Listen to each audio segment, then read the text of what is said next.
بسم اللہ الرحمن الرحیم۔ السلام علیکم ناظرین، ہم میں سے ہر آدمی یہ سوچتا ہے کہ قیامت شاید بہت دور ہے، بالکل اسی طرح جیسے لاس اینجلس میں بسنے والے ملینئرز سمجھتے تھے۔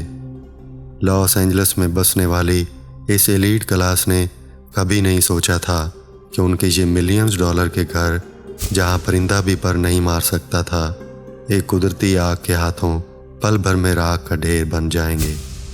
معزز ناظرین، دنیا ایک امتحان گاہ ہے۔ اللہ نے اس دنیا کو ایسی جگہ بنایا ہے جہاں کی ہر چیز فنا ہونے والی ہے، سب کچھ ایک دن چھوڑ کر جانا ہے۔ لاس اینجلس کی آگ نے کن مشہور شخصیات کے گھروں کو جلایا اور ان گھروں کی مالیت کیا تھی؟ آئیے جانتے ہیں ان سوالوں کے جواب آج کے اس ویڈیو میں۔ ناظرین، ویسے تو اس آگ سے متاثر ہونے والی مشہور شخصیات کی تعداد کافی زیادہ ہے، لیکن آج کے اس ویڈیو میں ہم ان میں سے کچھ کا تذکرہ کریں گے۔ اینتھنی ہاپکنس، ایک مشہور ایکٹر اینتھنی ہاپکنس کے گھر کی مالیت $25 ملین تھی، جو کہ پل بھر میں راکھ کا ڈھیر بن گیا۔ پیرس ہلٹن کا میلبو میں گھر تھا جس کی مالیت $10 ملین تھی، جو اس آگ کا نشانہ بن گیا۔ رکی لیک، ایک مشہور ٹی وی ہوسٹ، رکی لیک کے گھر کی مالیت $8 ملین تھی۔ یہ $8 ملین پل بھر میں اس آگ کی نظر ہو گئے۔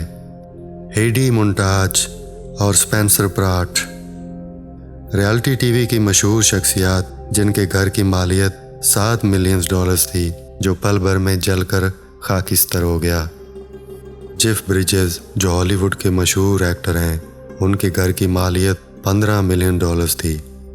مل گبسن، جو ایک مشہور ڈائریکٹر اور ایکٹر ہیں، ان کے گھر کی مالیت $20 ملین تھی۔ جولیا لوئس ڈریفس، ایک مشہور ایکٹریس، ان کے گھر کی مالیت $12 ملین تھی۔ لیٹن میسر اور ایڈم براڈی، جو ہالی ووڈ کے مشہور سٹارز ہیں، ان کے گھر کی مالیت $10 ملین تھی، جو پل بھر میں اس آگ کی نظر ہو گیا۔ اب وہاں پہ ان گھروں کی بجائے صرف راکھ کے ڈھیر ہیں۔ دوستو، ان تمام شخصیات کے عالی شان گھر، جو دنیا میں ان کی شان اور دولت کی علامت سمجھے جاتے تھے، ایک پل میں اللہ کی قدرت سے مٹی میں مل گئے۔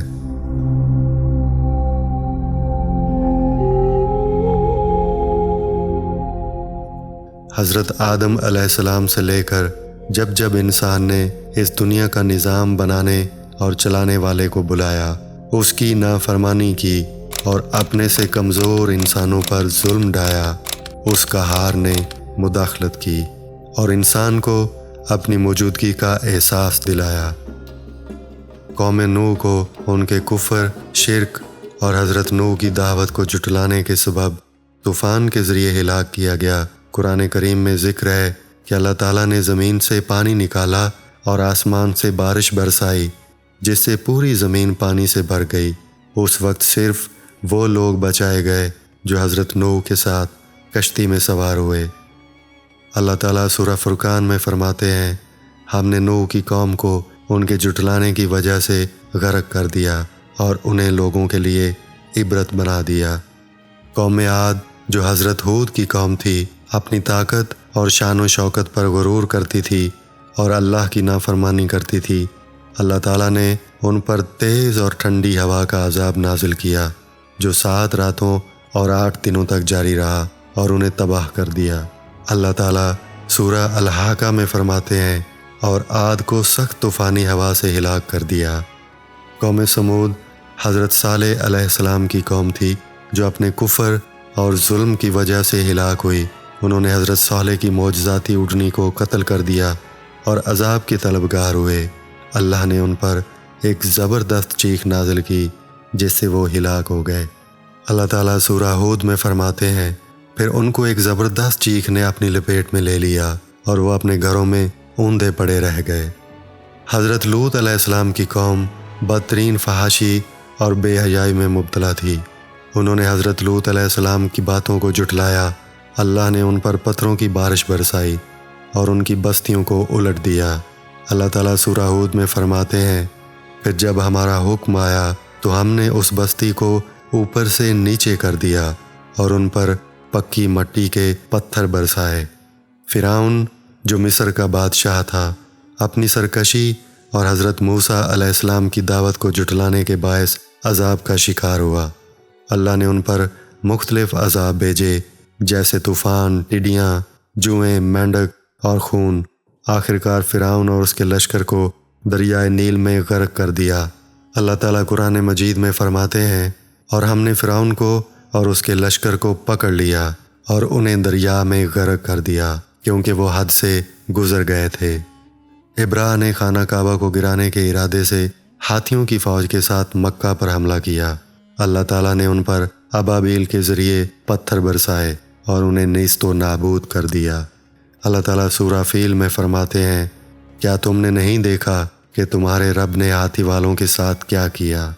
ناظرین کرام، یہ تمام واقعات ہمیں سبق دیتے ہیں کہ اللہ کی نافرمانی، کفر اور ظلم کرنے والی قومیں ہمیشہ ہلاک ہوئی ہیں۔ اللہ تعالیٰ نے ان عذابوں کو ہمارے لیے نصیحت اور عبرت بنایا ہے تاکہ ہم اپنے اعمال کا جائزہ لیں اور اللہ کے احکامات کی پیروی کریں۔